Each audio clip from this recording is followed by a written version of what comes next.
তো আল্লাহ সেটাই বুঝাতে চেয়েছেন, ওয়া ইন খিফতুম আল্লা তুকসিতু ফিল ইয়াতামা ফানকিহু মা তাবা লাকুম মিনান নিসাই।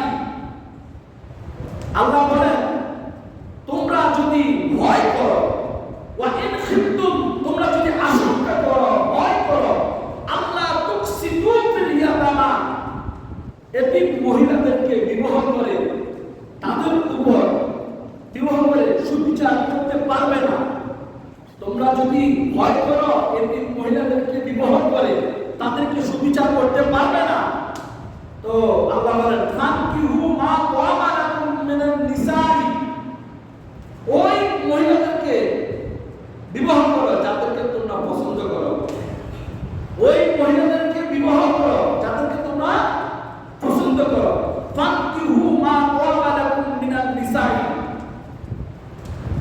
ওই মহিলাদেরকে তোমরা বিবাহ করো যাদেরকে তোমরা কি করো, পছন্দ করো। কিভাবে?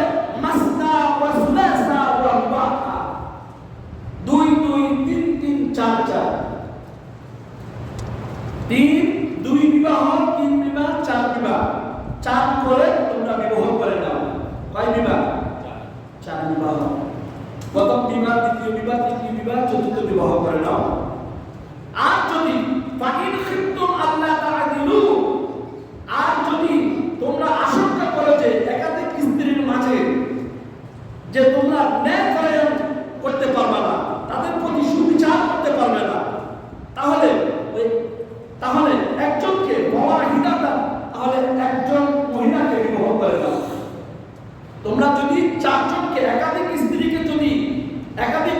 প্রতি যদি ন্যায় করতে না পারো, ওয়াহিদাতান, তাহলে একজন মহিলাকে বিবাহ করো। তারপর আল্লাহ মালাকাত আইমানুকুম, আল্লাহ বলেন তোমাদের অধিকারভুক্ত দাসীদেরকে বিবাহ করো, অথবা তোমরা তোমাদের অধিকারভুক্ত দাসীদেরকে বিবাহ করো। এতেই করে কি হবে?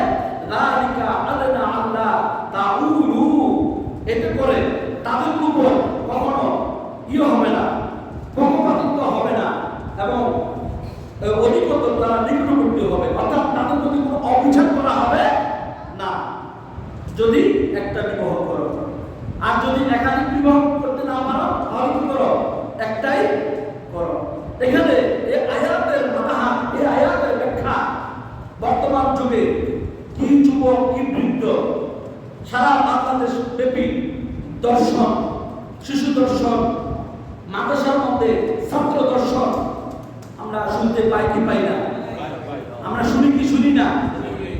কেন দর্শন হবে? কেন শিশু দর্শন হবে? আমিষা না লামিশা নামক একটা মেয়ে, এই মেয়েকে দর্শন করে মেয়েকে দ্বিখণ্ডিত করা হলো। তাহলে আইয়াবে জাহালিয়াতকে হার মানিয়েছে না?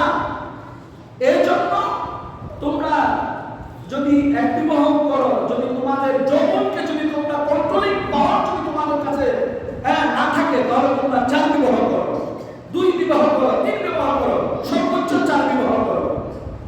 তারপরও তোমরা গুনার কাজ করতে পারবে না, এতিমদের উপর অবহেলা করতে পারবে না, অবিচার করতে পারবে না, মহিলাদের উপর, শিশুদের উপর নারী দর্শন, নারী নির্যাতন করতে পারবে না। বাজারে বিবাহ 4টা করো বলছেন কে? আল্লাহ।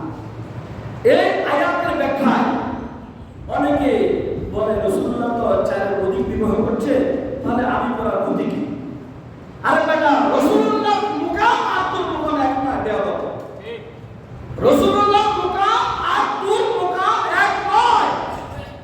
ওটা রাসূলুল্লাহর কোয়ালিটি, ওটা রাসূলুল্লাহর এবিলিটি। রাসূল একবার একাধিক এমনের উপরে রাসূল এটাকে কন্ট্রোল করতে পারবে, সেটা আল্লাহ প্রদত্ত এবং আল্লাহ প্রদত্ত জ্ঞান, বলে সুবহানাল্লাহ। রাসূল এত বিয়ে করছে, আমিও তো বিবাহ করবো না, এক কোথাকার রাসূলের সাথে তোর সাথে কখনো তুলনা হতে পারবে না। এখানে তুমি আল্লাহর হুকুম মানতে হবে। আল্লাহ বলতেছেন তোমার কাছে যদি সেক্স পাওয়ার বেশি থাকে, তোমার কাছে যদি যৌবন শক্তি বেশি থাকে, একটা বউ হচ্ছে না, তুমি 2টা বিবাহ করো, 3টা করো, 4টা করো বিবাহ। তারপর তুমি অসামাজিক কাজে লিপ্ত হবে না, খারাপ কাজ করবে না, নারী দর্শন করবে না, শিশু দর্শন করবে না। এটা কে বলেছেন? আমার আল্লাহ। বর্তমান সরকার যদি শিশু দর্শন যদি দমন করতে না পারে, উপযুক্ত শাস্তি দিতে না পারে, তাহলে অনেক খবরদারি আছে। আমরা চাই বাংলাদেশের নারী সমাজ, শিশু সমাজ তারা নিরাপদে সুন্দরভাবে চলুক, এটা আমরা তামান্না করি আল্লাহর কাছে, ঠিক কি না? যদি মানুষের নিরাপত্তা দিতে না পারে, মহিলাদের নিরাপত্তা দিতে না পারে, তাহলে এই সরকারের যে সরকার হোক তার খবরদারি আছে, ঠিক কি না? তাহলে আর্থসামাজিক উন্নয়ন, মানুষের নিরাপত্তা, মানুষেরকে এই নিরাপত্তা দেওয়ার বিধান এটা রাষ্ট্র থেকে কায়েম করতে হবে, যাতে রাষ্ট্রের কোনো শিশু দূষিত না হয়, দর্শন না হয়। এই জন্য আল্লাহ রাসূল আল্লাহ বলতেছেন, যদি এক বিবাহ যদি না হয়, তাহলে তুমি 2 বিবাহ করো, 3, 4, সর্বোচ্চ 4। ওয়ালিয়াসতাফিফিল লাযিনা লা ইয়াজিদুনা নিকাহান হাত্তা ইউগনিয়াহুমুল্লাহু মিন ফাদলিহি। আল্লাহ তাবারাক ওয়া তাআলা বলেন, ওয়ালিয়াসতাফিফিল লাযিনা, আল্লাহ তাদেরকে নিজ অনুগ্রহে অবাধ্য না করা পর্যন্ত, লা ইয়াজিদুনা নিকাহান হাত্তা ইউগনিয়াহুমুল্লাহু মিন ফাদলিহি, আল্লাহ তাদেরকে নিজ অনুগ্রহে, নিজ দয়া অবাধ্য না করা পর্যন্ত যেন তারা সংযম অবলম্বন করে, যেন তারা সংযম অবলম্বন করে। আপনার তৌফিক নাই, আপনার এবিলিটি নাই, বিবাহ করতে পারছেন না, তাহলে আপনার সংযম করতে হবে। আপনার কি করতে হবে? সংযম অবলম্বন করতে হবে, বা আপনি রোজা রাখবেন, যাতে আপনার নফসে আপনারা কন্ট্রোল হয়, নিয়ন্ত্রণ থাকে। আপনি যদি রোজা রাখেন, আপনার যে ফিজিক্যাল বডি যে এক্সাইটেড, আপনার বডি যে যৌবন উত্তেজনা, রোজা রাখার পরে সেটা কন্ট্রোল হয়ে যায়, নিয়ন্ত্রণ হয়ে যায়, এবং আল্লাহ তাআলা কুদরতিভাবে সেটা নিয়ন্ত্রণ করে থাকেন। বলে সুবহানাল্লাহ। যদি আপনার বিবাহ করার সামর্থ্য না থাকে, ওয়া রাসূলুল্লাহ সাল্লাল্লাহু আলাইহি ওয়াসাল্লাম, ইয়া মাশারাশ শাবাবি মান ইসতাতাআ মিনকুমুল বাআতা, আল্লাহ রাসূল সাল্লাল্লাহু আলাইহি ওয়াসাল্লাম বলেন, হে যুবকের দল, যদি তোমাদের মধ্যে যারা বিবাহের দায়িত্ব পালন করার সক্ষম থাকে আর বিবাহ করতে সক্ষম হয়, তারা যেন বিবাহ করে নেয়। হে যুবকের দল, তোমাদের মধ্যে যারা বিবাহ করা স্ত্রীর দায়িত্ব নেওয়ার সক্ষম থাকে, তাহলে সে যেন বিবাহ করে নেয়। কারণ ফালিয়াতাজাওয়াজ ফাইন্নাহু আগাদ্দু লিল বাসার, বিবাহ করার কারণে চোখ সংযত হয়। বলে সুবহানাল্লাহ। বিবাহ করার কারণে চোখ কি হয়? সংযত হয়। ওয়া আহসানু লিল ফারজি, বিবাহ করার কারণে যৌন অঙ্গ সংরক্ষণ হয়। বলে সুবহানাল্লাহ।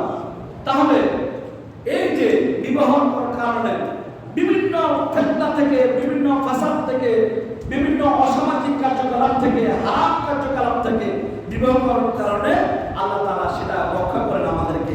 বলি সুবহানাল্লাহ।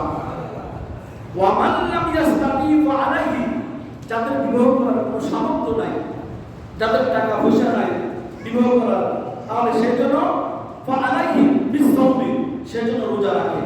সেজন্য কি রাখে? রোজা রাখে।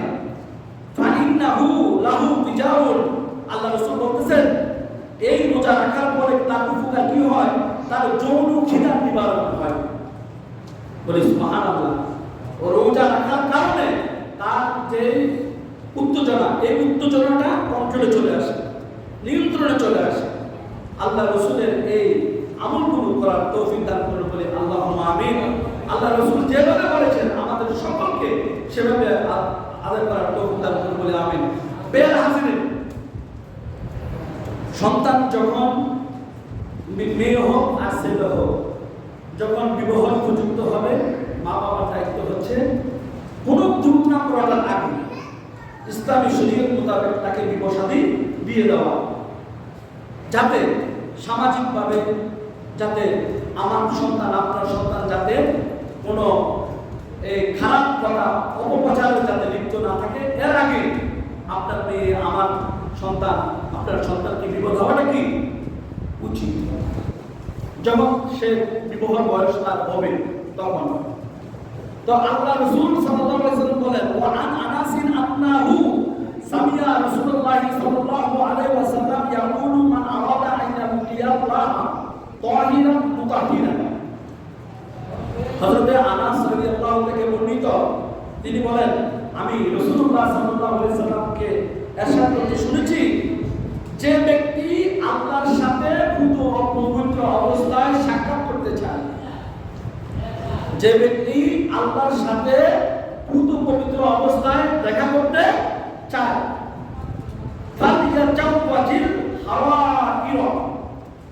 সেজন্য স্বাধীনা মহিলাদেরকে বিবাহ করে নেয়, সেজন্য স্বাধীনা মহিলাদেরকে বিবাহ করে নেয়। তাহলে বিবাহের একটি মাধ্যম হচ্ছে সরাসরি আমার আল্লাহর কাছে মোলাকাত করা যায়, আল্লাহর কাছে সাহায্য করা, সাক্ষাৎ করা যায়, আল্লাহর সাথে দেখা করা যায়। এটা একটা আল্লাহ তাআলা মাধ্যম সৃষ্টি করে দিয়েছেন। বলে সুবহানাল্লাহ।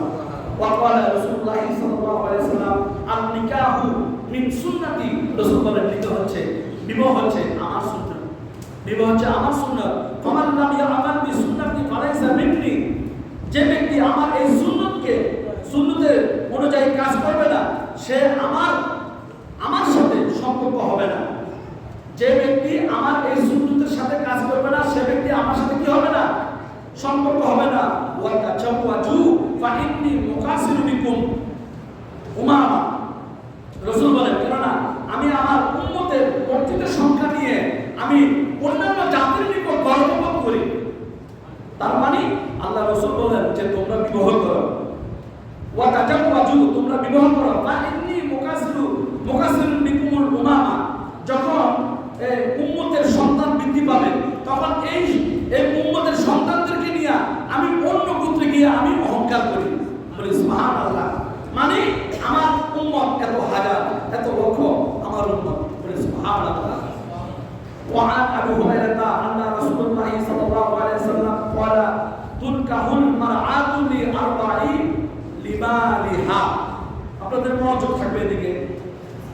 হযরত আবু হুরায়রা রাদিয়াল্লাহু থেকে বর্ণিত, রাসূলুল্লাহ সাল্লাল্লাহু আলাইহি ওয়াসাল্লাম ইরশাদ করেছেন, মহিলাকে বিবাহ করা হয় চারটি গুণে। কয়টি গুণে? চারটি গুণে। লিমালিহা ওয়ালি হাসাবিহা ওয়ালি জামালিহা ওয়ালি দীনিহা। তাদের একটি হচ্ছে তাদের সম্পদের কারণে। মহিলাদের বিবাহ করা হয় চারটি গুণের কারণে। কয়টি গুণ? প্রথম নম্বর হচ্ছে তাদের সম্পদের কারণে, তারপর হচ্ছে ওয়ালি হাসাবিহা, তার বংশমর্যাদার কারণে, তারপর বলা হচ্ছে ওয়ালি জামালিহা, তার সৌন্দর্যের কারণে, তারপর বলা হচ্ছে চতুর্থ নম্বর ওয়ালি দীনিহা, এবং তার ধার্মিকতার কারণে। বলে সুবহানাল্লাহ। চারটি গুণের কারণে মহিলাদেরকে কি করা হয়? বিবাহ করা হয়। ফাসফার বিজাতি দীনি তারিবাত ইয়াদাকা। রাসূল বলেন, অতএব তুমি ধার্মিক মেয়েকে প্রাধান্য দিবে। এই চারজনের মধ্যে ধার্মিক মেয়েকে প্রাধান্য দিবে, ফলে তোমার জীবন অনেক সফল হয়ে যাবে। বলে সুবহানাল্লাহ। ধার্মিক মেয়েকে কি দিতে হবে? চারটি গুণের মধ্যে ধার্মিক মেয়ে, অতএব বুঝাচ্ছে ধার্মিক মেয়েকে প্রাধান্য দিতে হবে। ওয়া ক্বালা রাসূলুল্লাহ সাল্লাল্লাহু আলাইহি ওয়াসাল্লাম লা তাজাওয়াজুন নিসাআ। রাসূল বলেন, লা তাজাওয়াজুন নিসাআ, তোমরা মহিলাদের তাদের সৌন্দর্যের কারণে বিবাহ করিও না। লা তাজাওয়াজু, বিবাহ করে না, নিসাআ, মহিলাদেরকে, যে হুসনিহিন্না, সৌন্দর্যের কারণে, ফা আসা হুসনুহুন্না, কেননা এই ওসিলে তাদের সৌন্দর্য নষ্ট হয়ে যাবে। ওসিলে তাদের সৌন্দর্য কি হয়ে যাবে? নষ্ট হয়ে যাবে। আইয়ু রিদাহুন্না, এবং তোমরা তাদেরকে তাদের সম্পদের কারণে বিবাহ করিও না। আল্লাহ রাসূল সরাসরি এলান দিয়েছে, তোমরা তাদের সম্পদের কারণে বিবাহ করিও না। তারপর বলেছে ওয়ালা তাযাওয়াজুহুন্না লিআমওয়ালিহিন্না, কেননা ওসিলে তাদের সম্পদ তাদেরকে অবাধ্যতার মধ্যে লিপ্ত থাকবে। তাদের সম্পদের অহংকার করার তারা অবাধ্যতা হয়ে যাবে, মানে বিভিন্ন খারাপ কাজে তারা লিপ্ত থাকবে। ওয়ালাকিন তাজাওয়াজুহুন্না আলা দীনি, বরং তাদেরকে বিবাহ করবে তাদের ধার্মিকতার কারণে। আল্লাহ রাসূল বলেন, মহিলাদেরকে বিবাহ করবে তাদের কাছে ধার্মিকতার কারণে, যাদের মধ্যে ধর্মের চর্চা, কোরআনের চর্চা, ইসলামের চর্চা আছে, তাদেরকে তোমরা বিবাহ করবে, যারা হালাল হারামকে তমিজ করতে জানে, যারা হারাম কি হালাল কি এটা বুঝতে জানে, তাদেরকে তোমরা কি যার ভিতরে ধর্মের জ্ঞান, ওই ধার্মিক মেয়েকে তোমরা বিবাহ করবে। আর লা ওয়ালা উমা ওয়ালা আমাতুন খারমাউ সাউদাউ যাতে দ্বীনে আফদাল, যদি ধার্মিক কোনো মেয়ে হয় সেটা কানকাটা হোক, কালো হোক বা আদিবাসী হোক, তারপরে অধিভুক্ত, যদি ওই মহিলার মধ্যে আল্লাহ এবং রসুলের মহব্বত, ইসলাম ধর্ম পরিপূর্ণভাবে আদায় করে, পালন করে, হালাল হারাম পার্থক্য করে চলে, সে মেয়ে কানকাটা হোক, কালো হোক, তারপরে সে অনেক উত্তম। বলে সুবহানাল্লাহ। وقال رسول الله صلى الله عليه وسلم إذا خطب أحدكم المرأة فإن استطاع أن ينظر إلى ما يدعو إلى نكاحها فليفعل। আমার রাসূল বলেন, যদি তোমাদের কেউ কোনো মহিলাকে বিবাহের প্রস্তাব দেয়, বিবাহের আকর্ষণ ও আগ্রহের সৃষ্টির জন্য সেই মহিলাকে দেখা সম্ভব হলে তাকে দেখতে পারবে। ওই মহিলাকে যদি বিবাহের আকর্ষণ জন্য ওই মহিলাকে যদি দেখা সম্ভব হয় তাহলে দেখা যাবে, কিন্তু সমস্যা নাই। ওয়াকালা তাআলা, আল্লাহ বলেন, ওয়া আতুন নিসা সাদুকাতিহিন্না মিহনাতান ফাইন তিবনা লাকুম আন শাইইন মিনহু নাফসান। আল্লাহ বলেন, তোমরা স্ত্রীদের মোহরানা আনন্দ চিত্রে প্রদান করো, অতঃপর যদি তারা সন্তুষ্ট চিত্রে মোহরের কিছু অংশ তোমাদেরকে দিয়ে দেয় তাহলে ফাকুলু হানিয়ান মারিয়ান, তাহলে তোমরা তা খুশি মনে আহার করো। বলে সুবহানাল্লাহ। কিন্তু স্ত্রীদেরকে তাদের মোহরানা আনন্দ চিত্তে দিয়ে দেওয়াটাই উত্তম, দিয়ে দেওয়াটা কি উত্তম। ওয়াকালা আব্দুর রহমান ইবনে আউফ قال لي النبي صلى الله عليه وسلم اوالم ولو بشات। আব্দুর রহমান ইবনে আউফ রাদিয়াল্লাহু থেকে বর্ণিত, তিনি বলেন, আল্লাহর নবী মুহাম্মদ রাসূলুল্লাহ সাল্লাল্লাহু আলাইহি ওয়াসাল্লাম বলেছেন, তুমি আলিমা বৌবাতের ব্যবস্থা করো, তুমি আলিমা বিবাহের পর বৌবাত করো, যদিও বা একটি ছাগল হয়, ওই ছাগল দ্বারা হোক না কেন বিবাহের পরে বৌবাতের আয়োজন করো। وقال رسول الله صلى الله عليه وسلم ولا تنكح العيم حتى تستأمر ولا تنكح بكر حتى تستأذن قالوا يا رسول الله।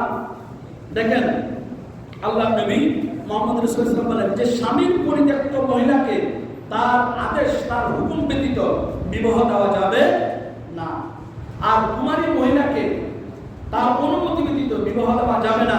সাহাবায়ে কেরাম জিজ্ঞাসা করলেন, ইয়া রাসূলুল্লাহ, কুমারী মহিলার অনুমতি কিভাবে হবে? তখন তিনি বললেন, অনুমতি দেওয়ার সময় তার চুপ থাকাই অনুমতি হিসাবে গণ্য হয়ে যাবে।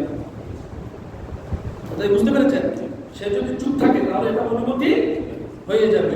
আল্লাহ রাব্বুল আলামিন আজকের যে বিবাহ সম্পর্কে আমরা শুনেছি, এই উপরে আমল করার তৌফিক দান করে বলে আমিন।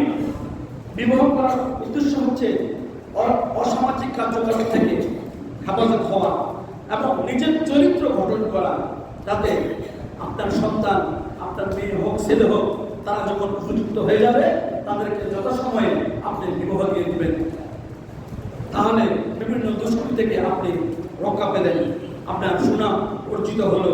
এবং ধার্মিক মেয়েকে আপনার বিবাহ, মেয়ের ছেলের জন্য ধার্মিক মেয়ে আনবেন, যে মেয়ে আপনার সবসময় কোরআন হাদিসের মধ্যে চর্চা থাকে, ইসলামের প্রতি মজবুত। এই জন্য অনেক মেয়ে আছে টিকটক বানায়, আছে না, টিকটক বানায়, বিভিন্ন ধরনের সিরিয়াল, বিভিন্ন ধরনের গান করে, দরকার নাই। প্রথমে একটু মানে ইয়ে করে, ইসলামী লেবাস দান করে, আমার পরে দিয়ে আমার টিকটকের মধ্যে চলে যায়। এরকম আছে না? এরকম বহু আছে, বিবাহ কইরা অনেক ধোঁকা দেয়, আছে কি না? তো এইভাবে আমাদেরকে যাচাই বাছাই করে, আমাদেরকে হালাল হারাম সব কিছু পার্থক্য করে আগামী দিনগুলোতে আমাদেরকে চলতে হবে। আল্লাহ তাআলা আমাদের সকলকে আজকের খুতবার আলোকে আলোচনা করার, আমল করার আল্লাহ তাআলা আমাদের সকলকে তৌফিক দান করুন। সকলে বলি আল্লাহুম্মা আমিন। ওয়া আখিরু দাওয়ানা আলহামদুলিল্লাহি রাব্বিল আলামিন। যারা 4 রাকাত কাবলা জমাতে করেননি, 4 রাকাত কাবলা জমাতে করেন।